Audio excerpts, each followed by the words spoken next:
সেদিন একটা ভিডিও খুব ভাইরাল হয়েছে। সেই ভিডিওতে দেখা যাচ্ছে যে আমেরিকার একজন বাবাকে এনে একটা লাইভ শোতে বসানো হয়েছে, আর তার ছেলে যে সব পুরো সার্জারি করে মেয়ে হয়ে গেছে, সেই ছেলেটা মানে এমন যে লম্বায় 6 ফিট এবং কাঁধ প্রশস্ত, মাসল, মানে পুরো একটা শক্ত সমর্থ পুরুষ।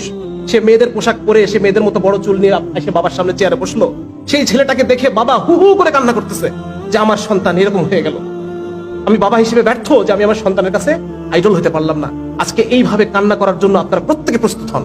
আজকে এই ভিডিও যে যেখান থেকে দেখতেছেন, যার বাসায় সন্তান আছে, আমার একটা ছোট্ট বাচ্চা আছে, 7 বছর 4 বছর, আমি জানি না আমি তাদেরকে কোন দুনিয়া রেখে যাচ্ছি।